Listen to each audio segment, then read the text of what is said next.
I find that going up to the high country is sort of my therapy. It calms me down. It makes me feel good about other aspects of my life and myself.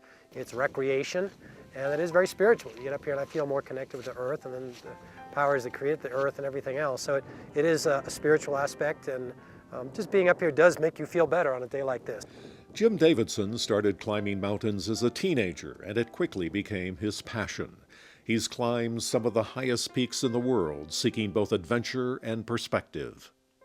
And when you're out here either enjoying it or absorbed in the challenge of climbing a mountain, you don't worry about your to-do list. You don't worry about your retirement money or what the economy is doing. You can just really focus on being here with your partners in this environment. And that's both in the really good moments when the magic thing happens, when you see a rainbow or you get to see a great sunset, but also during the intense moments when you must really focus to keep yourself and your partner safe. And so it is very intense at times, and it's very gratifying because it kind of lifts the day-to-day burdens off your shoulders, and you can just focus on being here and now. Despite his passion, Davidson almost quit climbing after a terrifying plunge into an icy crevasse on Mount Rainier in 1992. And unfortunately, as I was going along, probing with my ice axe, feeling for those soft hidden spots, one of those snow bridges collapsed beneath my feet and dropped me into the crevasse. And since my partner Mike was roped to me, he dug in to slow me down but couldn't stop me in the soft snow. And Mike and I went 80 feet inside a crevasse on the Emmons Glacier on Mount Rainier. His good friend and climbing partner Mike Price died in the fall. Davidson needed all of his strength, skill, and determination to make an exhausting climb out of the crevasse.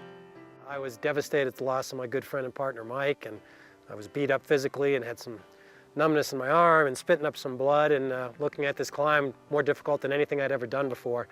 And I thought at first that I couldn't do it, but I realized that I had to try, and I had an obligation to my partner Mike to try to see if I could get him out of the crevasse and back to his family.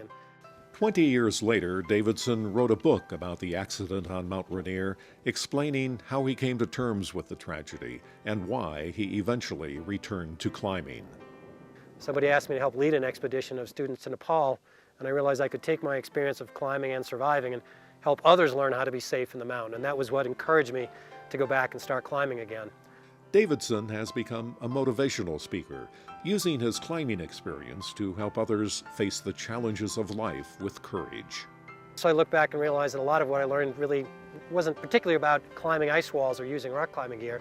It was about resilience and discovering how incredibly perseverant and resilient humans can be, that we can face incredible adversity and get through that. So as time passed, I realized that I could make a life of meaning again, and so that's what I do now, is to try and share some of those lessons and introduce other people to the mountains.